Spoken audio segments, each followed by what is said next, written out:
Session ले रहे हैं और नया चैप्टर भी ले रहे हैं, linear equation in two variable.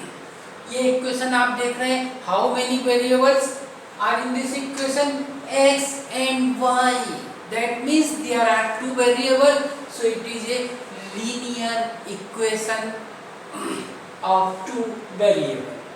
linear क्यों, linear equation क्यों? When you draw it on the graph paper, it is a straight line, so it is called linear equation। okay, यहाँ पे मैंने एक एग्जाम्पल लिया हुआ है। सबसे पहले एक बेसिक चीज हम लोग समझने की कोशिश करते हैं। पॉलिनोमियल हम लोग ने किया हुआ है और ये क्या है, px is equal to x square plus 3x plus 7, it is a polynomial.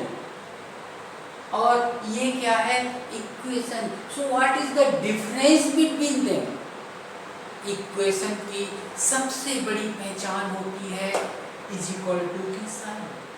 Equation का मतलब क्या होता है, you are equating two things, दो थिंग्स को, दो चीज को आप कंपेयर कर रहे हैं, इक्वेट कर रहे हैं, तो इज इक्वल टू की साइन होना जरूरी होगी। अभी ये क्या है, पॉलिनोमियल है। जैसे मैंने इसको जीरो से इक्वेट किया, now it is A equation. कहां से आई है, किस टाइप की पॉलिनोमियल है, it is a quadratic polynomial. Okay, so it is a quadratic equation. Quadratic equation हालांकि 10th क्लास के सिलेबस में है और हम लोग को करना है, इसमें भी बहुत सारे प्रॉब्लम है। Linear equation in two variable, वैसे तो इसकी शुरुआत आप लोगों ने क्लास 9th में की हुई है, लेकिन ऐसा इसको नहीं कह सकते हम लोग। 9th या 10th दोनों के लिए इम्पोर्टेंट है, उसके बाद भी इम्पोर्टेंट है, आपकी हमेशा आपके काम में आएगी। हायर क्लासेस में आप लोग 3 वेरिएबल की भी इक्वेशन पढ़ेंगे, लीनियर इक्वेशन। ओके, तो ये आपको डिफरेंस अच्छे से समझ में आया।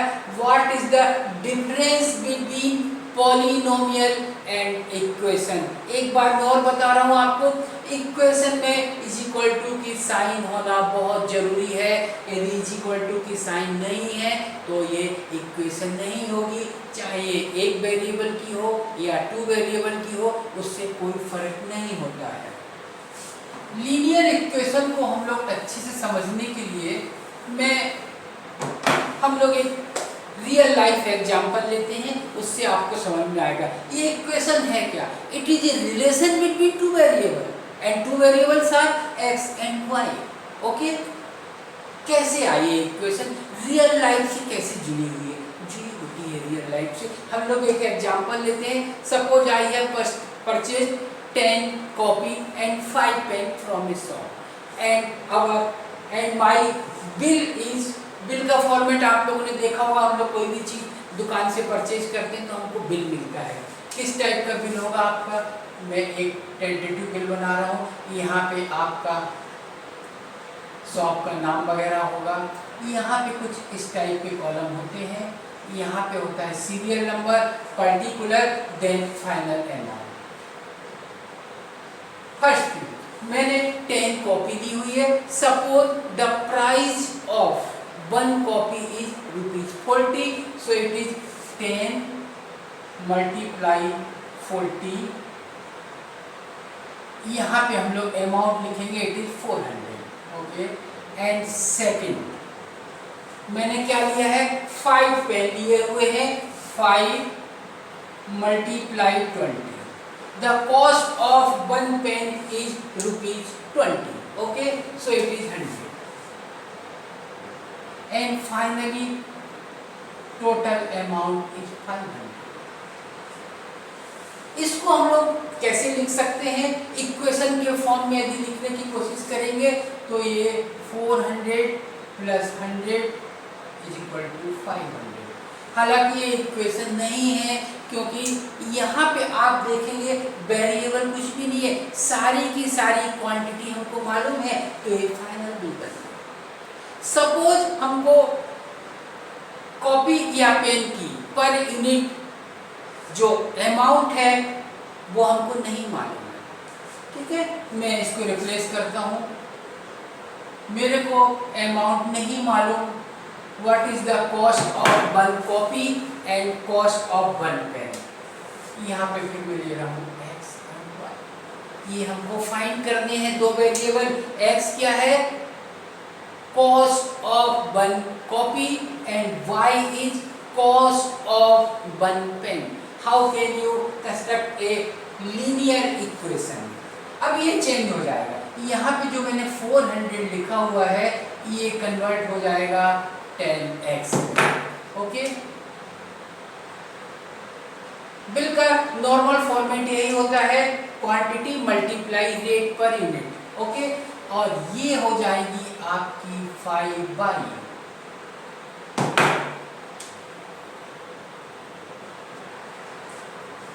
टोटल अमाउंट मालूम है हमको, टोटल अमाउंट इज 500। तो अभी ये इक्वेशन क्या होने वाली है आपकी, 10x plus 5/, is equal to 500। It is a linear equation. Okay, यहाँ पे दो वेरिएबल आ गए हैं और ये क्या रिप्रेजेंट कर रहा है, ये दोनों वेरिएबल के बीच में एक रिलेशन बना रहा है। ये रिलेशन क्वेश्चन की कंडीशन पे डिपेंड करता है, क्या रिलेशन है, क्या आपको कंडीशन क्वेश्चन में है, उसी कंडीशन के अकॉर्डिंगली आप इक्वेशन कंस्ट्रक्ट करेंगे। तो ये आ गई हमारी 10x plus 5y is equal to 500। Actual amount तो हमको नहीं मालूम, what is the rate of a copy and the rate of one pen, ये हमको नहीं मालूम है और यहाँ से आप लोग फाइंड भी नहीं कर सकते। बिल्कुल आप यहाँ पे फाइंड नहीं कर पाएंगे क्योंकि ये कितनी इक्वेशन है, देयर आर सिंगल इक्वेशन। यदि इसको आप ट्रायल और एरर मेथड से देखेंगे तो इसके बहुत सारे आंसर हो सकते हैं, लेकिन एग्जैक्ट आंसर क्या है हमारा, यहाँ 40 होना चाहिए, यहाँ पे 20 होना चाहिए। एग्जैक्ट वैल्यू इनकी नहीं आ सकती। और ट्रायल और एरर मेथड से आप x के प्लेस में कुछ भी वैल्यू लें, उसके अगेंस्ट में आपको y की वैल्यू मिलेगी, तो आप इस इक्वेशन को सेटिस्फाई कर सकते हैं। लेकिन एग्जैक्ट वैल्यू x और y की आपको मिलने वाली नहीं है यहाँ पे। क्यों? क्योंकि ये कितनी इक्वेशन है, there are single equation. You can not find the value of two variable using one linear equation. ये लीनियर इक्वेशन एक कंडीशन से आई है, दूसरी लीनियर इक्वेशन भी होना चाहिए, तभी आप x और y दो वेरिएबल की वैल्यू फाइंड कर सकते हैं। दूसरी इक्वेशन कैसे आएगी, जब दूसरी कंडीशन हो। मींस क्वेश्चन में दो कंडीशन होने चाहिए, दो कंडीशन होते हैं। इन दोनों कंडीशन को यूज करके आप दो लीनियर इक्वेशन बनाएंगे, देन इनको सॉल्व करके एक्चुअली x और y की वैल्यू आप यहाँ पे फाइंड कर सकते हैं। दूसरी कंडीशन हम लोग ले लेते हैं, आपको मालूम है कॉपी की कॉस्ट 40 है और पेन की कॉस्ट 20 है। That means the cost of one copy is twice the cost of one pen. ये दूसरी कंडीशन हो सकती है हमारी क्वेश्चन की। चलिए इस कंडीशन को यूज करते हैं हम लोग, तो दूसरी इक्वेशन यहाँ पे आसानी से फॉर्म की जा सकती है, x is equal to 2y। The cost of one copy is twice the cost of one pen। यहाँ पे आप देखेंगे बहुत सारे बच्चों को ये यहाँ पे प्रॉब्लम होते हैं कि कैसे इक्वेशन फॉर्म करनी है। इक्वेशन एक बार फॉर्म हो गई तो फिर आसानी से सॉल्व करके आप x y की वैल्यू फाइंड कर सकते हैं।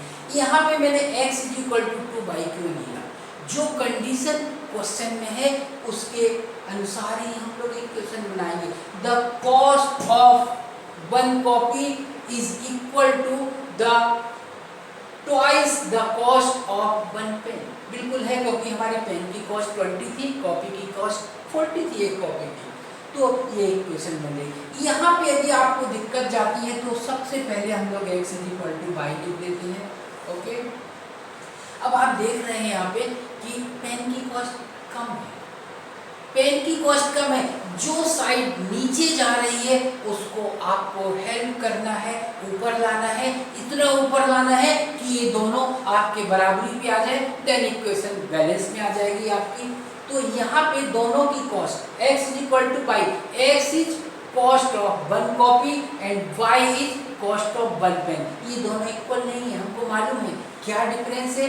ये ट्वाइस है इसके कंपैरिजन में। तो y की वैल्यू नीचे है, इसको ऊपर लाना है। कैसे ये इसके बराबर आएगी? ये भी 2 से मल्टीप्लाई कर देता हूँ तो ये इसके बराबर आ जाएगी।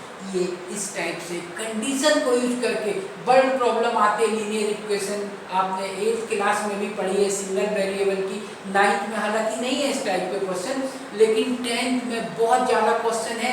जब आप लीनियर इक्वेशन इन 2 वेरिएबल करेंगे या क्वाड्रेटिक इक्वेशन करेंगे तो आपको जो गिवन कंडीशन है क्वेश्चन की उसको फॉलो करते हुए ही 2 इक्वेशन आपको फॉर्म इक्वेशन आ गए हैं। इसको सॉल्व करने के जो कॉमन मेथड है, एक तो होता है ग्राफिकल मेथड जिसको हम लोग आज डिस्कस करेंगे, दूसरा होता है एलिमिनेशन मेथड, फिर उसके बाद आता है सब्स्टिट्यूशन मेथड, देन फाइनली आता है इसमें क्रॉस मल्टीप्लिकेशन मेथड इसमें आता है। लेकिन जो मोस्ट कॉमन मेथड है, देखिए ग्राफिकल रिप्रेजेंटेशन मेथड का यूज तो नहीं किया जाता है, नहीं करना चाहिए। हालांकि ये गलत नहीं है, इसमें भी आपकी वैल्यू आएगी, लेकिन यहाँ एक चीज हमेशा होती है, यदि ग्राफ में आपको लीनियर इक्वेशन रिप्रेजेंट करने में जरा सी भी मिस्टेक होती है तो फिर इंटरसेक्टिंग पॉइंट बदल जाएगी, तो काफ़ी उससे आपकी आंसर अलग हो सकती है। एलिमिनेशन मेथड और सब्स्टिट्यूशन मेथड ये बहुत कॉमन मेथड है और नॉर्मली यूज होते हैं। 10th बोर्ड के एग्जाम में आप देखेंगे बोर्ड में क्वेश्चन आती, कभी मेंशन नहीं होता कि आपको कौन से मेथड से सॉल्व करना है। यदि आपने क्वेश्चन की कंडीशन को यूज करते हुए इक्वेशन प्रॉपर बना ली है, सही इक्वेशन आपने बनाई है, तो इनको आप एलिमिनेशन या सब्स्टिट्यूशन मेथड से सॉल्व करें। इसमें भी मैं बोलूँगा एलिमिनेशन मेथड ज़्यादा अच्छी होती है, फिर भी ये आपकी चॉइस पे है, एग्जाम में कभी मेंशन नहीं होता, आप कोई भी मेथड यूज कर सकते हैं या फिर कंडीशन पे डिपेंड करती है। जैसे इस एग्जाम्पल को हम लोग लेते हैं तो यहाँ पे आप एलिमिनेशन मेथड भी यूज कर सकते हैं, सब्स्टिट्यूशन मेथड भी आप यूज कर सकते हैं। सब्स्टिट्यूशन मेथड क्या होगा?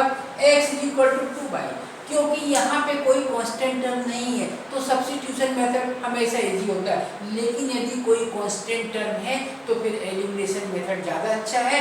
और वैसे भी मैं फिर बता रहा हूँ, ऐसा कोई रूल नहीं है, जिसमें आपको अच्छा लगता है उसमें करिए, कोई बाउंडेशन आपके ऊपर नहीं है। यहाँ पे मैं यहाँ पे x की वैल्यू 2y पुट कर देता हूँ, तो it is 10 multiply 2y plus 5y is equal to 500। मैंने क्या किया?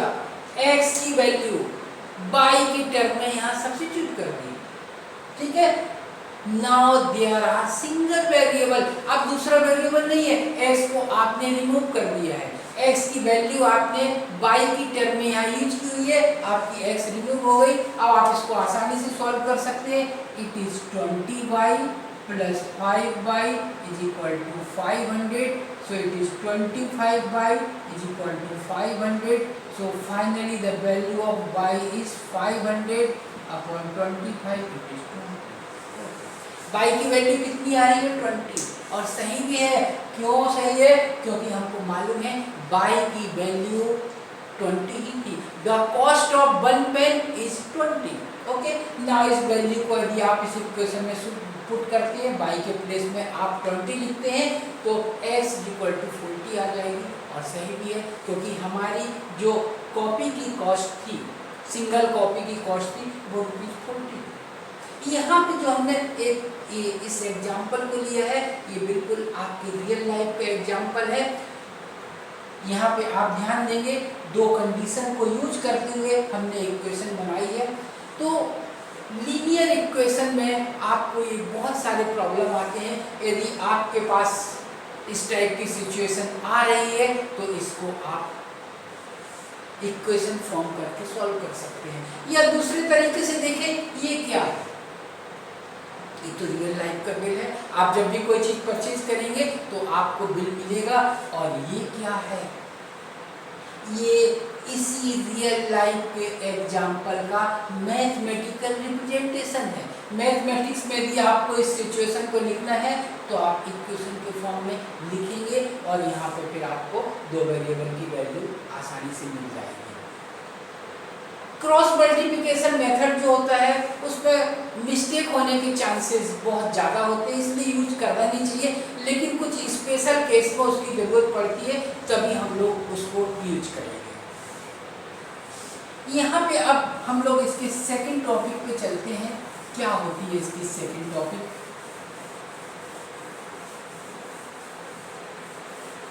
एक चीज यहाँ पे हम लोगों ने क्लियर की हुई है कि यदि आपको दो वेरिएबल की वैल्यू फाइंड आउट करनी है तो there should be two linear equation.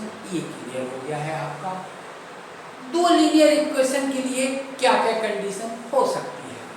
Normally हम लोग linear equation in two variable को स्टैंडर्ड फॉर्म में कैसे रिप्रेजेंट करते हैं? a1x plus b1y plus c1 is equal to 0, a2x plus b2y plus c2 is equal to 0। a1 is the coefficient of x in equation number 1, b1 is the coefficient of y in equation number 2, equation number 1, और ये a2 b2 c2 ऐसा हम लोगों ने लिया हुआ है।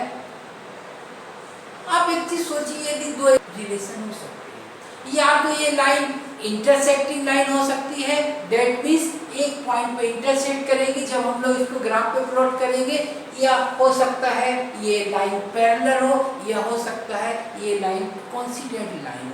ये तीनों का डिफरेंस जानना बहुत जरूरी है। यहाँ पे कैसे जानेंगे हम इसको? दो इक्वेशन जो यहाँ पे दी हुई है, ये एग्जांपल लिए, इसको भी हम लोग डिस्कस करेंगे। यदि लाइन इंटरसेक्टिंग लाइन है, if these two lines are intersecting line, तब क्या होगा? यहाँ पे a1 upon a2 not is equal to b1 upon b2। ये कंडीशन होगी when the two lines are intersecting line, तब ये आपकी कंडीशन एप्लीकेबल होगी। या दूसरा हम लोग एग्जांपल लेते हैं पैरेलल लाइन। पैरेलल लाइन कब होगी? When a1 upon a2 is equal to b1 upon b2 not is equal to c1 upon c2। यदि ये कंडीशन एप्लीकेबल है तो इसका मतलब हुआ given lines are parallel. Okay. Third condition, a1 upon a2 is equal to b1 upon b2 is equal to c1 upon c2। इस condition में यदि आपको दो इक्वेशन के बीच ये कंडीशन मिल रही है, that means lines are coincidence line. Coincident line means एक ही लाइन है, उसका रूप बदल गया है, तो आपको दूसरी इक्वेशन मिल गई। कैसे आप रूप बदल सकते हैं? जैसे में यहाँ पे बीच में हम लोगों ने ये तीन रिलेशन देखे हैं, either lines are intersecting line, और लाइंस आर पैरेलल, और लाइंस आर कोइंसिडेंट लाइन। इनको अभी हम लोग एग्जांपल देख के भी अच्छे से समझेंगे, और आज हम लोग ग्राफिकल रिप्रेजेंटेशन भी देखेंगे कि क्या होता है इनका ग्राफिकल रिप्रेजेंटेशन। मैं एक एग्जांपल ले रहा हूँ, 2x plus 3y is equal to 6। अब मैं कोई दूसरी नई इक्वेशन लेने वाला नहीं हूँ, इसी इक्वेशन को मैं किसी कॉमन नंबर से मल्टीप्लाई कर देता हूँ। सपोज हम लोग इसको 3 से मल्टीप्लाई करते हैं तो it is 6x plus 9y is equal to 8। ये दोनों लाइन अलग नहीं है, ये सेम लाइन है। हमने क्या किया हुआ है? सिर्फ 3 से इसको मल्टीप्लाई किया होगा, अलग से लाइन हम लोग नहीं बनाए हैं। यहाँ पे यदि आप इस रिलेशन को चेक करेंगे तो ये रिलेशन हो जाएगी आपकी a1 upon a2 means 2 upon 6 and it is 3 upon 9 and it is 6 upon 18। इसको आप कट करेंगे तो फाइनल रिजल्ट मिलेगी 1 upon 3 is equal to 1 upon 3 is equal to 1 upon 3। Means a1 upon a2 is equal to B1/B2 is equal to C1/C2। ये relation मिल रहा है, that means lines are coincident line. Coincident line होती क्या है? Actual में यहाँ एक ही लीनियर इक्वेशन है, उसको हमने मल्टीप्लाई करके दूसरी लीनियर इक्वेशन बनाई है। जैसे हम लोग एक एग्जांपल लेते हैं, यदि किसी व्यक्ति को आप सर्दी के दिन में आप लोग देखा होगा, आदमी बहुत सारे कपड़े पहन लेता है, शर्ट पहनेगा, शर्ट के ऊपर में एक जैकेट पहन ली, या और भी कुछ हम लोग कपड़े पहनते हैं, लेकिन आदमी वही है, आदमी नहीं बदला, बेसिक आदमी वही है। चाहे आप कितने भी कपड़े ऊपर पहन लें, आदमी तो वही रहेगा, आदमी नहीं बदलेगा। सेम चीज़ यहाँ पे, यदि आपने इसको 3 से मल्टीप्लाई किया, 4 से करें, 5 से करें, 6 से करें, कोई फर्क यहाँ पे नहीं पड़ता।